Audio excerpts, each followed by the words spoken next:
thank you all I think we should just get going because I'm sure we may have questions. So for the Master Gardeners, this program is being presented live. We will have a recording and we will post the link in the Zoom, in the dirt in a future issue. And that way you can share it with the public. So we're now up to 60 people. And so I'd like to introduce our speaker for tonight is Professor Bridget Ruemmele. She earned her master's and her PhD at the University of Minnesota in horticulture. She's currently a professor at URI and she teaches courses, among other things, in turf management, herbaceous garden plants, plant breeding and genetics, irrigation technology, and weed science. So if you would all just type any questions you have in the chat and mute your microphones.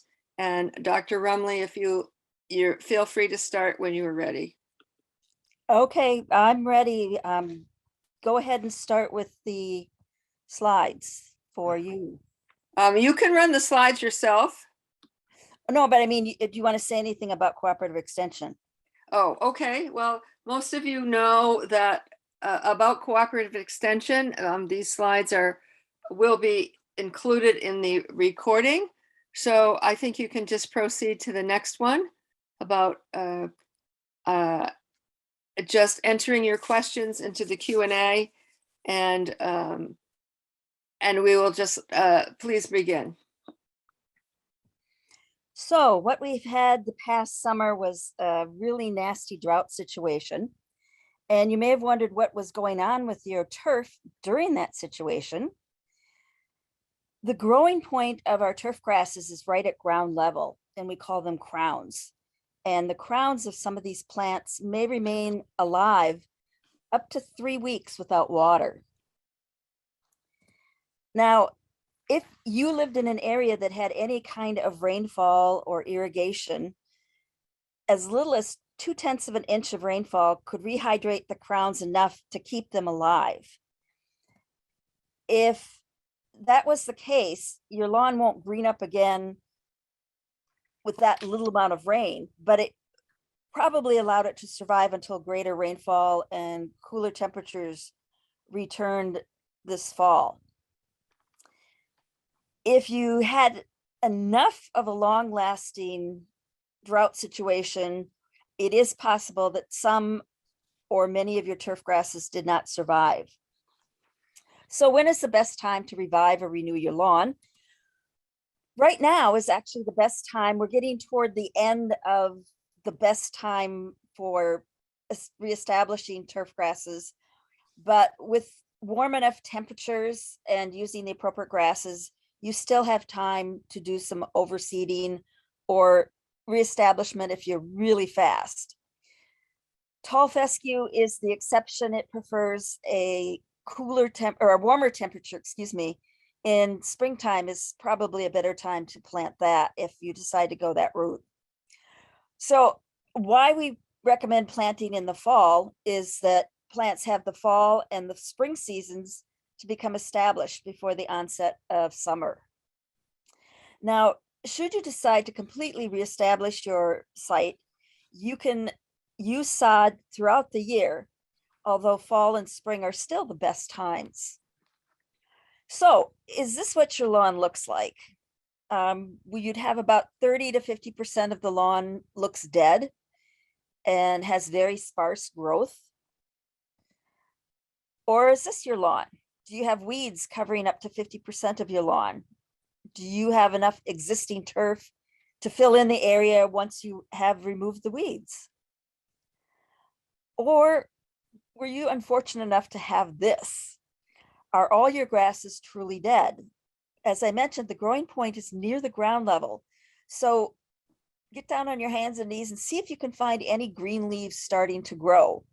There may still be hope.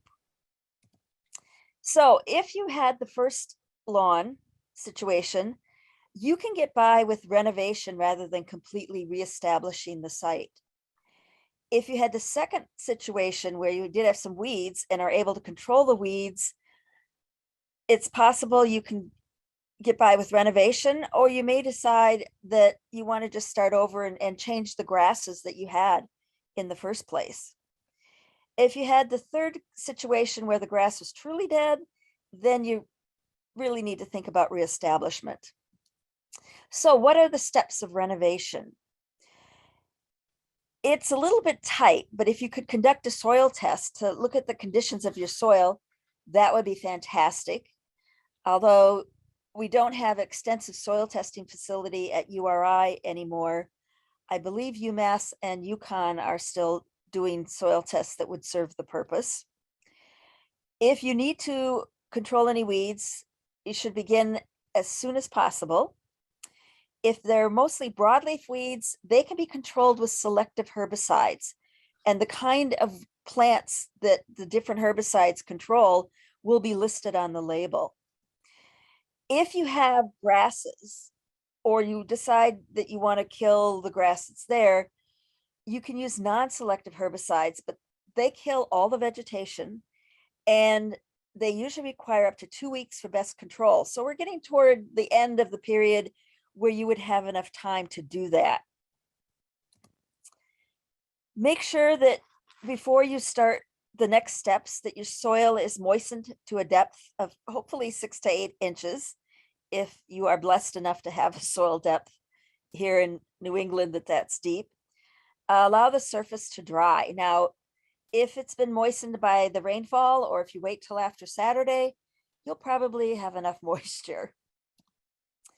Mow the existing turf to a height of 1 inch when you can get in there with your mower. And if your grass feels, or your lawn feels spongy when you walk on it, that means it probably has too much thatch. That's the dead and dying material that exists between your vegetation above ground and your roots below ground. If necessary, remove the thatch. Vigorous raking can pull up a lot of thatch. If it's severe enough, renting a vertical mower or hiring someone that has a vertical mower and going over the site several times can remove a lot of that thatch. And a vertical mower is what's pictured in this slide. If you don't need any thatch control, you can prepare the soil with a light raking or a light vertical mowing. You may also consider aerification. If your soil is compacted, that's when you should consider aerification. And the preferential type of aerification would be the kind that actually removes plugs of soil from the ground so that you can reduce that compaction.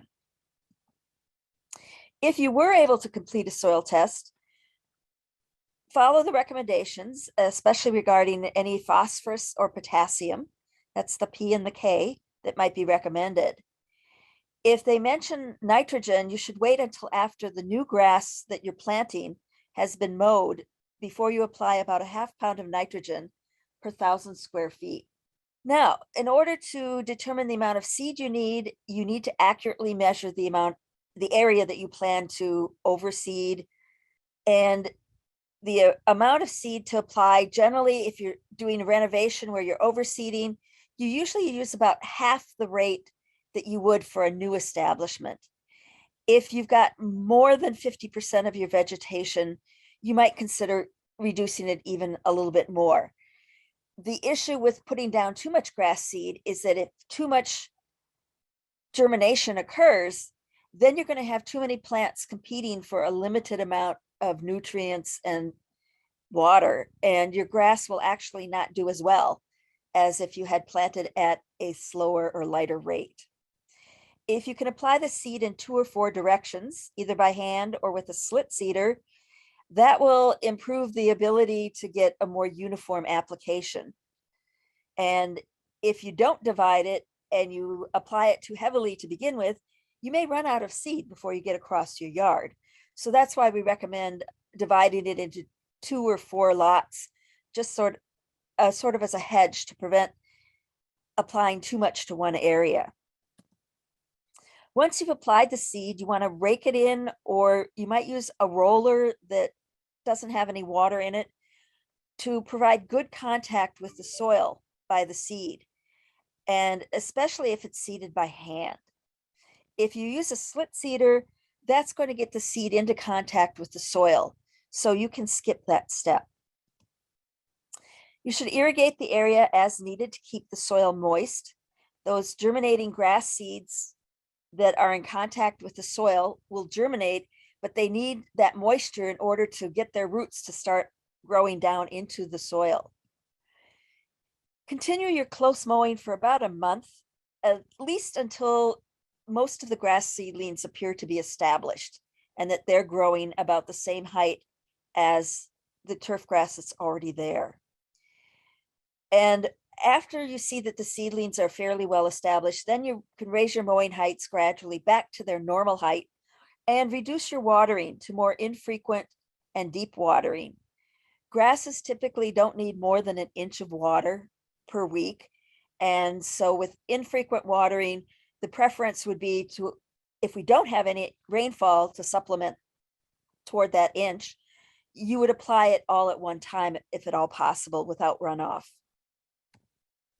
So what if you decide that you've got to start over from scratch?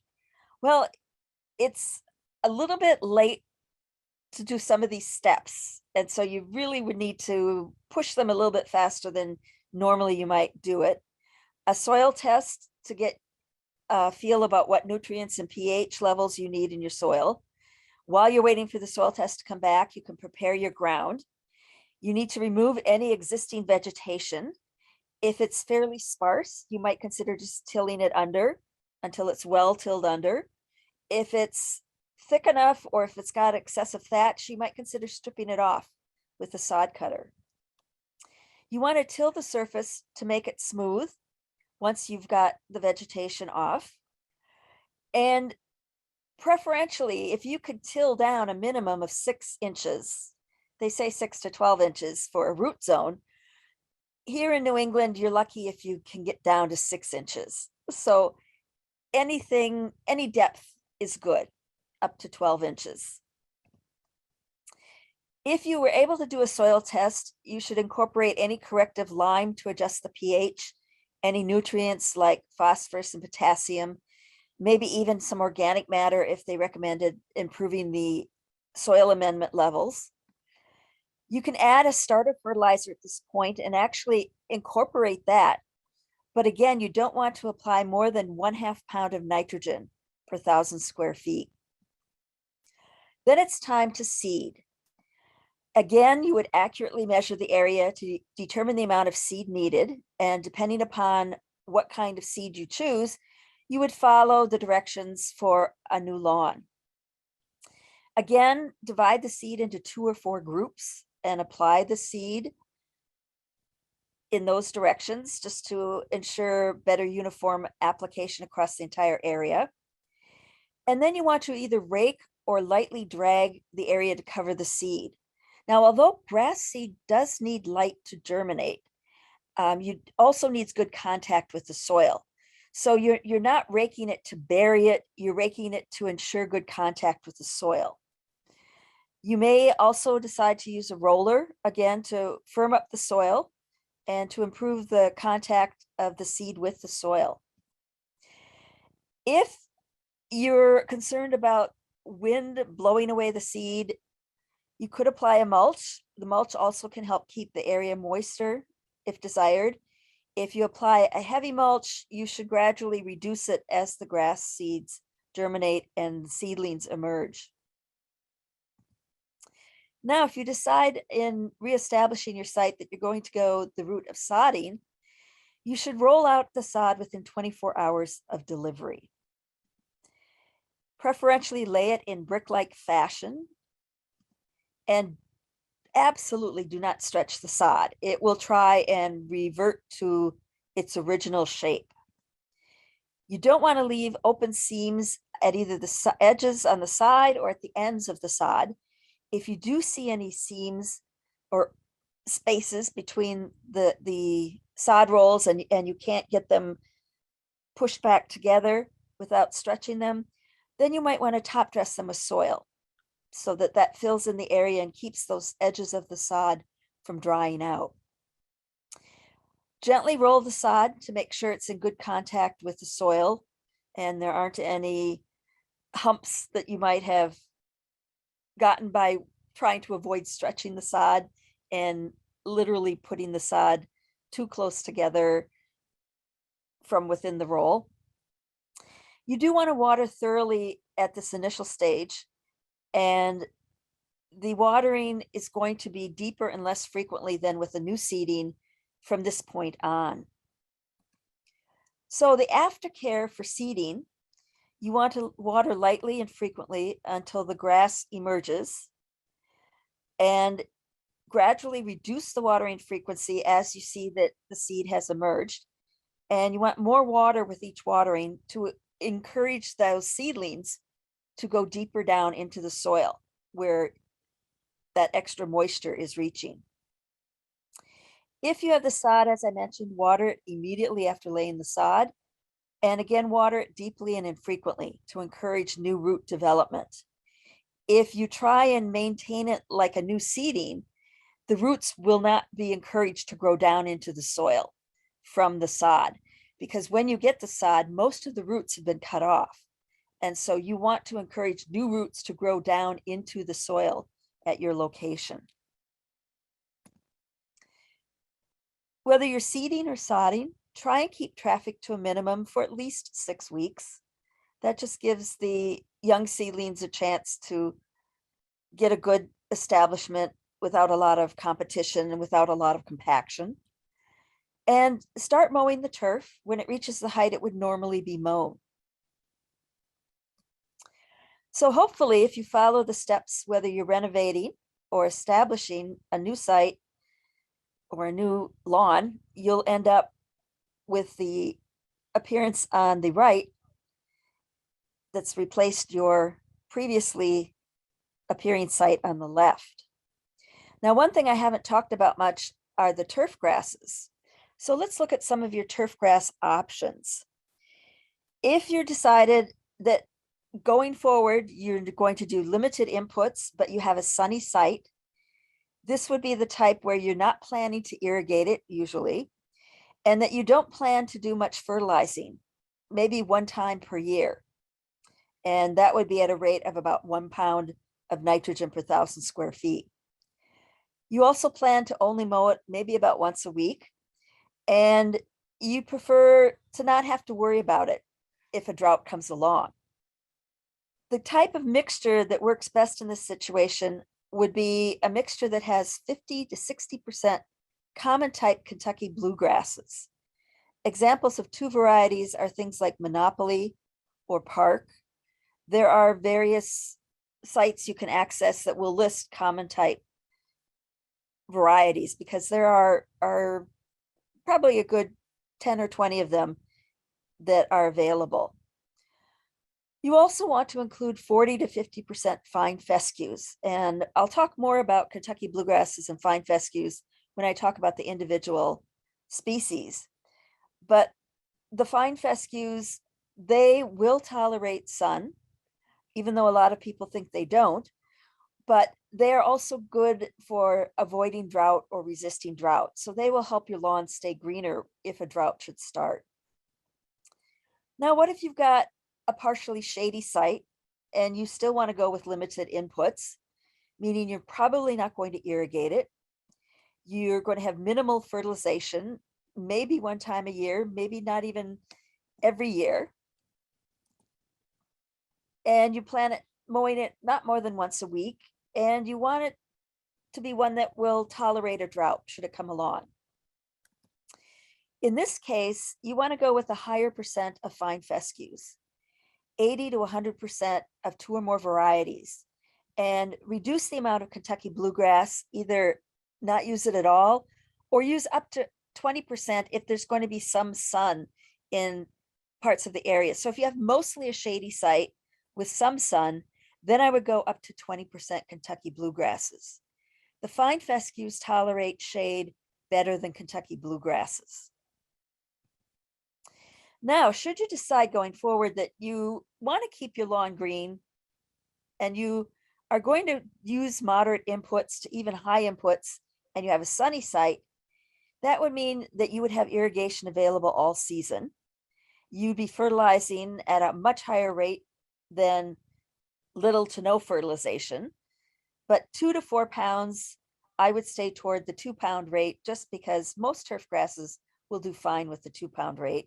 Um, Unless you're planning to be in some competition for lawn of the year, your grass will look good at 2 to 3 pounds. You don't need to go to the 4 pounds. And if you're irrigating, you may need to mow it more frequently than one time per week. So if you're the kind of person who likes a really nice looking yard throughout the season, and as long as we don't get a real excessive drought where you're prevented from using your irrigation, you may choose this option.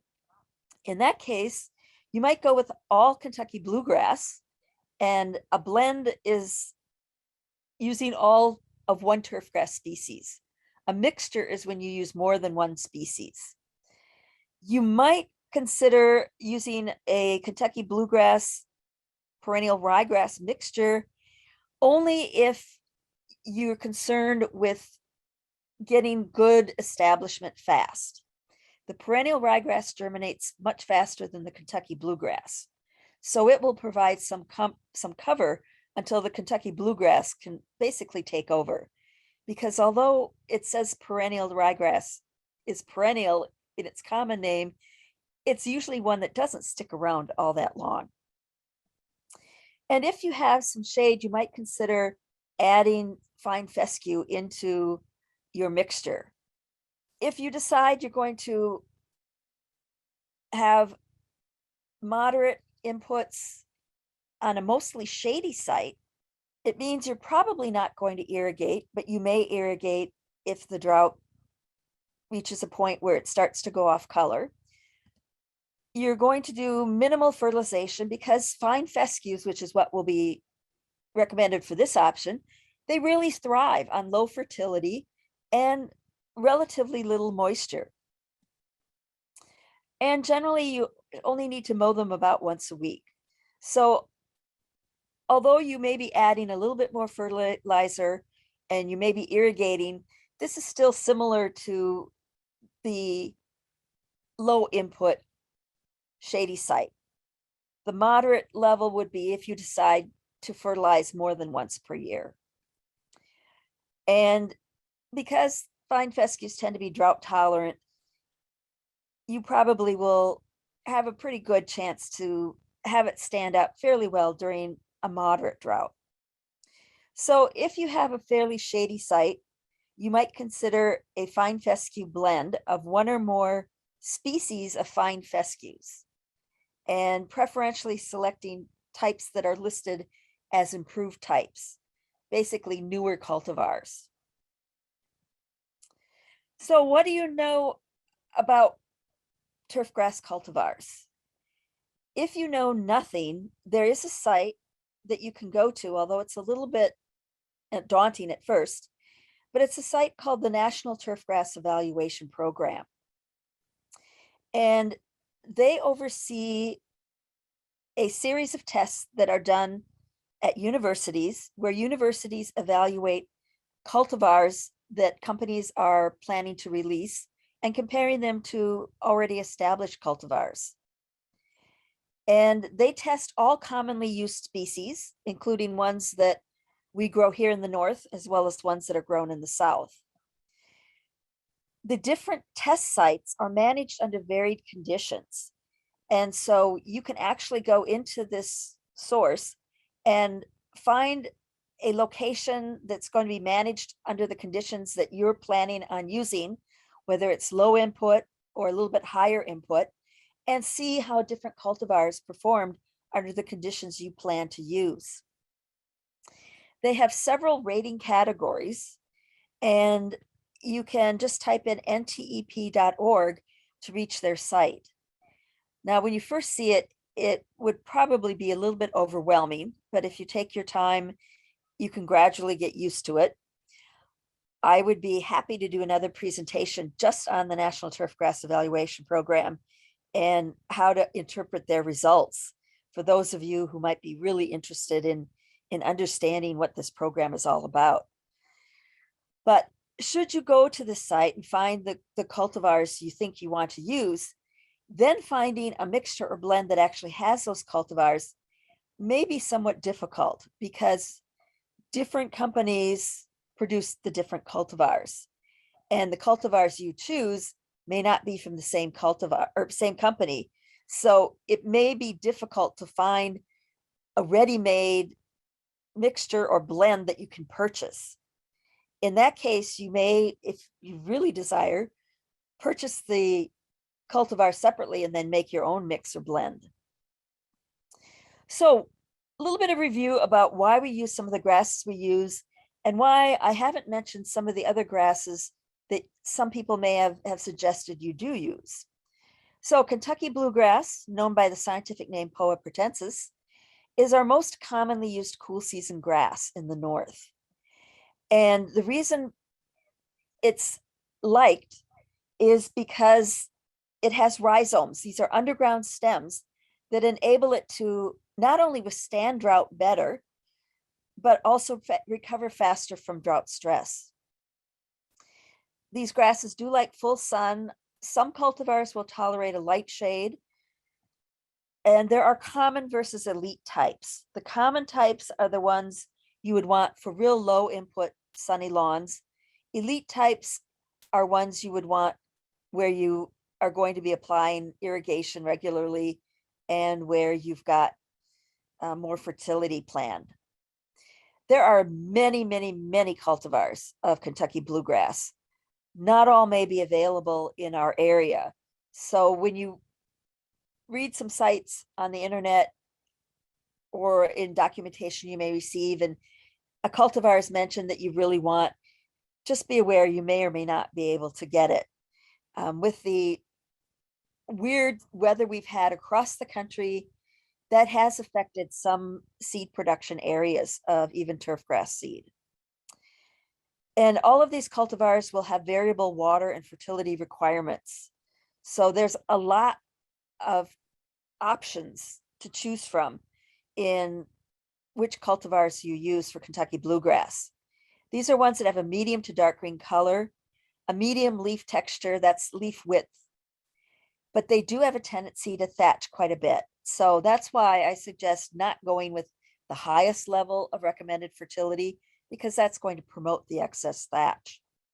But what they are known for is providing a good dense stand that's very good at resisting the encroachment of weeds.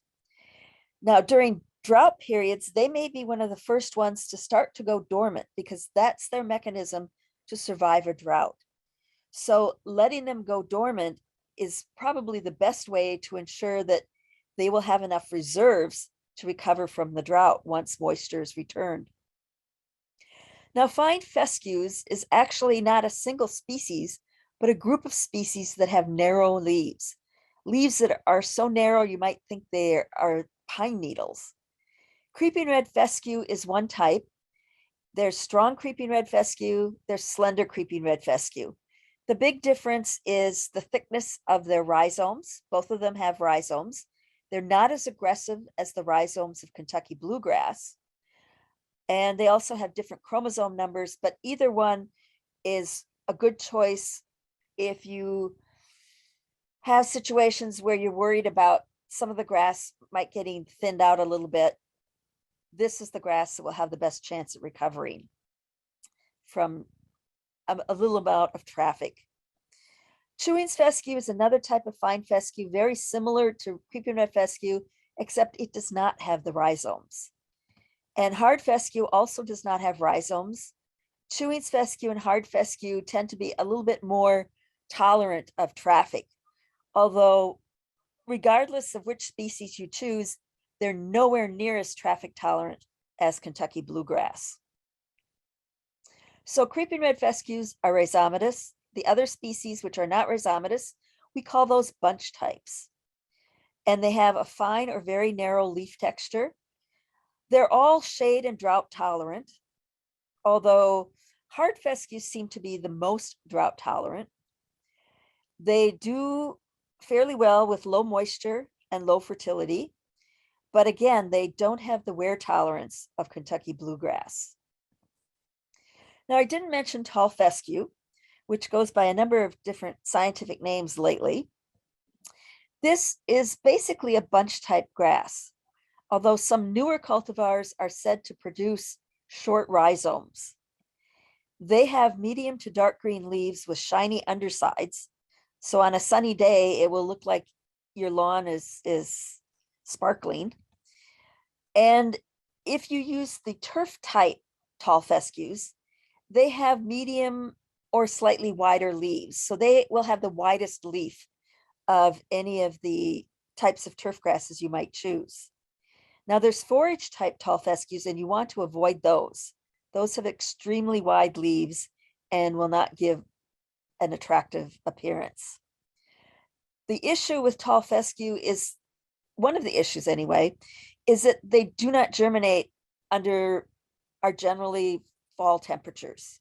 Anytime the temperatures are regularly not getting much above 70 degrees Fahrenheit, it will be difficult to get good germination and establishment in the fall. So we would recommend that you would plan on using them in the spring if you decide to go that route. Now, tall fescue has a good wear tolerance, but they don't recover well if the wear is excessive enough to cause damage. They do tolerate the highest heat of all of our cool season turf grasses, but on the other end, they have the least cold tolerance. And so where they're really best adapted is in sort of like the midsection of our country in the east, where they have hot summers and mild winters. Now, another big issue with tall fescue in our region is that in order to look good, tall fescue actually requires more water, and it obtains that extra water through deeper rooting. And that's what can be a problem here because many of our soils are so shallow that there's not enough root zone holding enough water for them to stay in a healthy condition. So to give you an example of just the leaf width difference, turf type tall fescues on the left and fine fescues on the right. And you can see that the turf type tall fescue, it's generally as wide as the widest Kentucky bluegrass.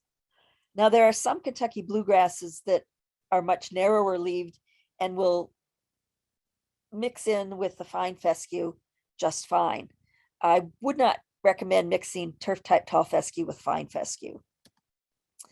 Now the perennial ryegrass that I mentioned is also a bunch type grass, and it has moderate to rapid growth, and it's got rapid germination of 1 week or less. And this why it's often included in a grass mixture, solely because it will help give you some rapid cover until the slower species of fine fescue and Kentucky bluegrass can begin their germination. So it's a little bit for aesthetic appeal, as well as helping reduce the potential for erosion until the other grasses can get established. It's got a medium to dark green color, also has shiny undersides of the leaves, and doesn't tolerate much shade. So it's not usually used in a completely fine fescue mixture. The slowest to germinate grass is the Kentucky bluegrass. Fine fescues are the next fastest, a little bit faster than Kentucky bluegrass, and ryegrass is fastest of all.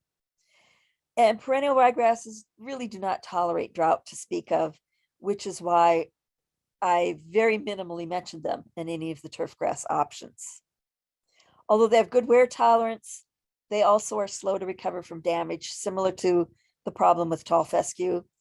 And the big issue is if you were to plant a completely perennial ryegrass lawn, after a few years, it may not look so nice because it will gradually die back and wear out and not be replaced.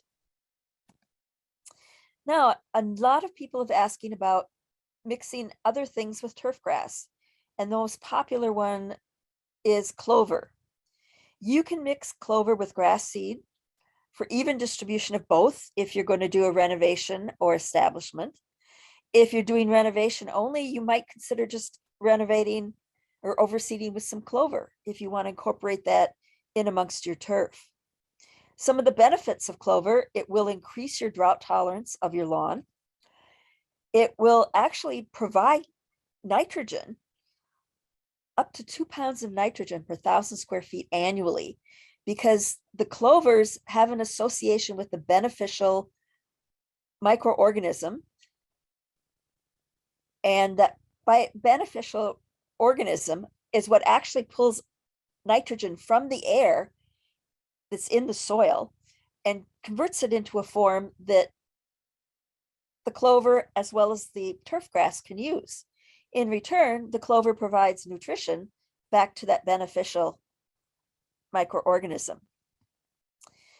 Also, if you've got a good stand with either straight turf grasses or with a turf grass clover mixture, you will get decrease in weed populations, but an advantage with clover, you also may get a decrease in disease infestations because you will be increasing the population of pest predators that actually may keep not only some diseases in check, but also, also some insects in check. And as I mentioned, it will help decrease weed infestations by helping keep a dense surface. Now, some people may have asked about why not just put in zoysia grasses. They've heard zoysia grasses are extremely drought tolerant. There are a number of species of zoysia grasses. There's Japanese or Korean longgrass, there's Manila grass, and there's mascarene grass. Of these three, Japanese grass is the only one that has any chance of surviving here in the north. And Japanese longgrass, kind of like tall fescue and Kentucky bluegrass, has green to dark green leaves. It can produce either stolons or rhizomes or both. So it's a very aggressive grass. The biggest issue is that it's a warm season grass. So it's not going to green up until temperatures are greater than 70 degrees Fahrenheit, and it will begin to go dormant when the temperatures fall below 70 degrees Fahrenheit. It also doesn't mix with other grasses because of those aggressive stolons. It will require less mowing, but the leaves are very tough and they will dull mower blades much faster than any of your other species. That does give them excellent wear tolerance, however. The only place I would consider Japanese longgrass would be for a summer home where you're only going to be there when it's warm. For your year-round home lawn, I don't think you'd be very happy when it goes off color. You may have also heard about a native turf grass, which is called buffalo grass. It's native to the shortgrass prairies of the Great Plains of the United States. It also is a warm season grass, even though it's native as far north as Canada and as far south as Texas. It is very drought tolerant. You don't even have to water it and it will tolerate the conditions. It does spread by stolons, so it does not mix well with other grasses. And it is a very low maintenance turf grass that only grows to about 6 to 8 inches high. So you'd only need to mow it maybe once a year. If you want no flowers appearing, you would have to plant sprigs or stolons or vegetative pieces from female plants only. It's a grass that produces both male and female plants. And the male plants will produce flowers that extend above the leaves. The big issue with buffalo grass and why I have not mentioned it before, and I would caution against it, is that our conditions are too humid for it. And it's prone to diseases that it's not exposed to in the drier prairies of our middle United States. If you want more information about maintaining turf under lower input conditions, or what we would call sustainable turf care, there's actually a site. The appropriate technology transfer for rural areas is the site, but they do talk about sustainable turf care for all areas. It doesn't just apply to rural areas. And you can download the entire document as a PDF file and read at your leisure if you don't like to read it online. So that's basically, in a nutshell, what you can do if you want to either revive or reestablish your lawn. And I think we have time for questions. Yes, thank you. We have one question. So if you would all just type your questions into the chat. The first question that I see is, my lawn is in hot direct sun in the summer. It's a bit shady in the winter, and it's sort of a city garden. I'm interested in pollinator friendly stuff too. Any suggestions? Going with the clover mixture would be the way to go. There haven't been a lot of other plants mixed with turf grasses, although some people have thought about things like wild carrot, yarrow, or yarrow, not wild carrot, excuse me, yarrow, which it produces a tall seed head. So you wouldn't get really tall seed heads, but as you mow it, the leaves stay lower and lower, and it actually starts to grow shorter and shorter. And I've actually seen some of it flowering almost at the mowing, at a high mowing height. And although I've not actually literally tried it, I've seen it sort of expand a little bit down at our turf research plots. And it might be an interesting option if you aren't looking for a uniform appearance and you want a more diversity of plants. The next question we have is, could you speak a little bit about aqua seeding? Aqua seeding is basically where they use some kind of polymer that soaks up moisture and provides moisture for the germinating seed. And there's different kinds of polymers, and I actually tested one years and years and years ago. And so basically it's a coating over the seed. It absorbs moisture, and then that moisture is supposed to be released back to the seed as it needs it while it's germinating. And in the experiments I actually tried, they were actually with tomato plants. So long ago, it was when I was an undergraduate, mind you. I did see benefit with the extra moisture that was provided by those moisture absorbing polymers. Where do you stand on the microclover versus the regular Dutch white clover, or whatever it's called? That is a really good question. I wish I had the ability to put out plots and test them so I could give an opinion. Some of these, a better opinion. The micro ones, they're designed to grow shorter. The general white clover is much more variable. So what you have with the micro clovers is you're more assured that you're going to have shorter growing clovers. With the white clovers, you might get some that grows taller than you want it to grow, and it might grow faster than your other grass, and so you might have to mow it more often. Whereas with the micro clovers, you probably will get by with less mowing frequency, and that would be their best benefit. At one time, we had a field trip over to the Sodco turf farm, and the gentleman who gave the talk suggested maybe if you were in a schoolyard, it might be better to have micro clover because you might mow off most of the flowers, and so there wouldn't be so many bees to bother the children. Well, the micro clovers, they would flower at a shorter height. So I would think, So if you kept a lawn mowed, you would probably have less flowers. well, with the regular white clovers, you'd even have less flowers or fewer flowers, because those taller flowers would definitely be mowed off. Whereas with the micro clovers, you might have some flowers that stay below your mowing height.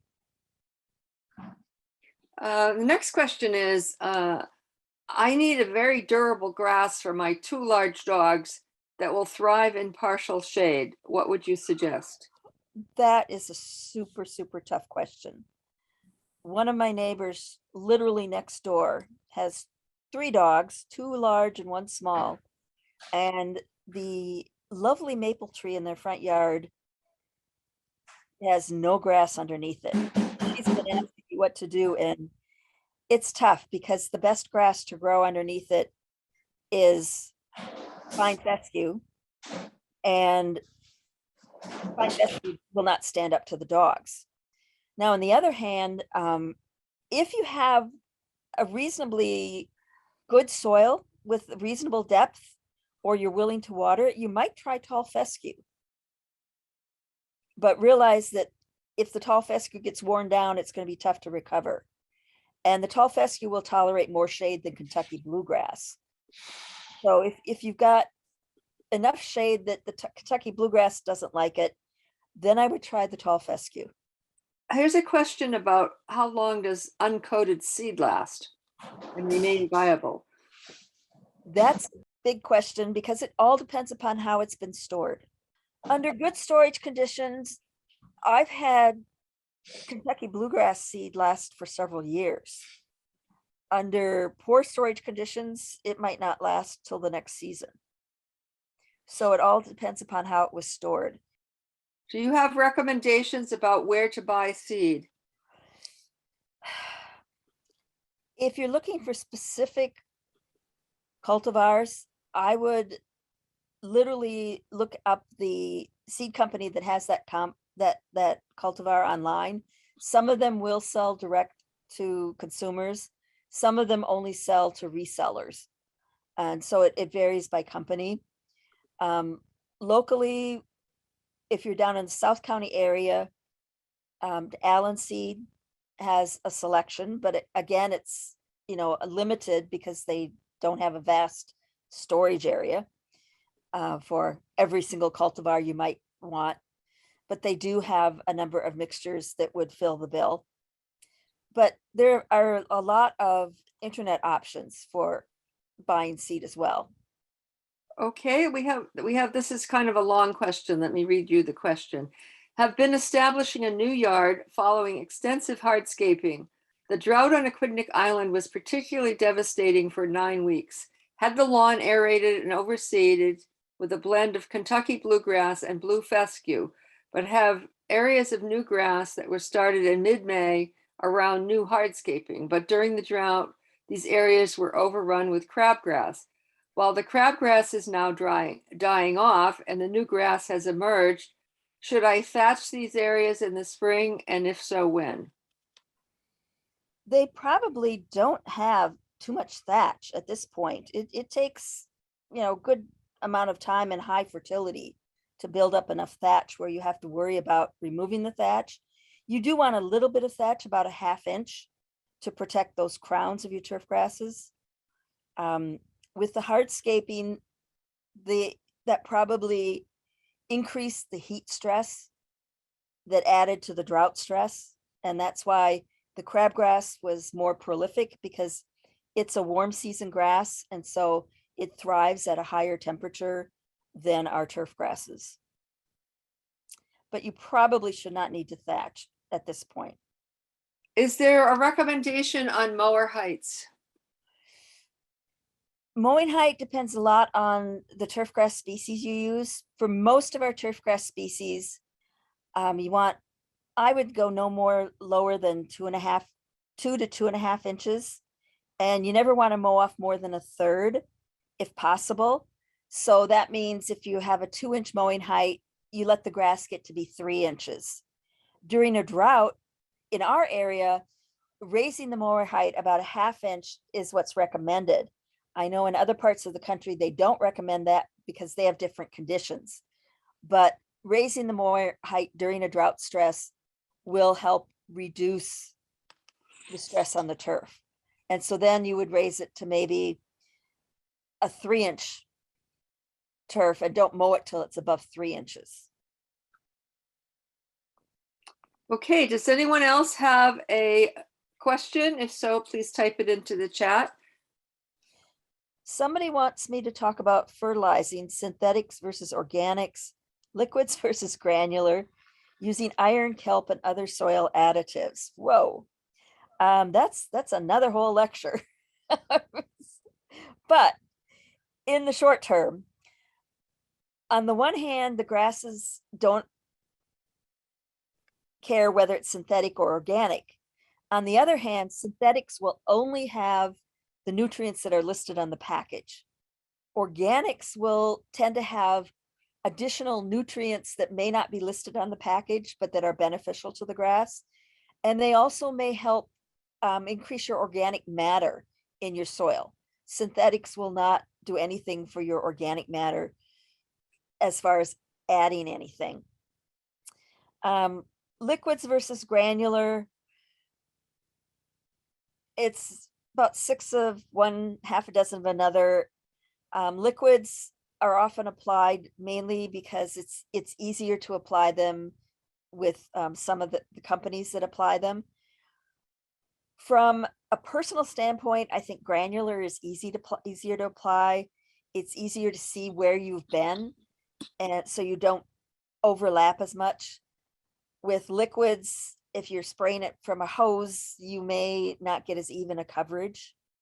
As far as iron, kelp, and other additives, iron is a micronutrient. What iron does, if you apply it in a form that's called chelated, it will actually be absorbed into the leaves, and you can green up your grass in a matter of minutes or hours. And so sometimes it's used before events to give a greener appearance to the turf, but the grass probably can do fine without it. For kelp and other soil additives, I've tested a number of those products over the years. Sometimes I see a benefit, sometimes I don't. I think a lot of the times when I do see a benefit is if there's an extreme situation like a drought. But if we've got normal conditions where we get decent rainfall, then you're not going to see a benefit. Let's see, the next question. Comment on earth-friendly or bee-friendly fertilizer. Essentially, what you don't want to use is any fertilizer, whether it's any synthetic. If you go the synthetic route, avoid any ones that have pesticides in them, either herbicides or insecticides. Example would be the Scott's 4-step, and I'm just using that as an example. One of their steps has a herbicide in it. One of their steps has an insecticide in it. If you decide to use their product or their 4-step, just use the 4-step only, because that's just straight fertilizer. With the organic fertilizers, none of them should be a problem with affecting earth-friendly or bee-friendly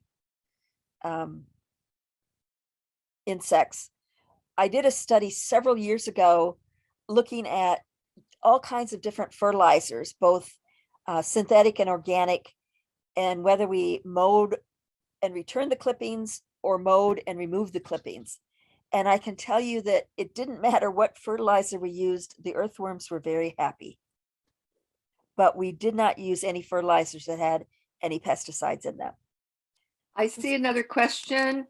I think some people are sending you, Dr. Ruemmele, some are sending you the questions directly, and some are putting in general chat. So Okay. here's Yes. one from the general chat. My neighbor's lawn was killed with, quote, surface insects, per the lawn company.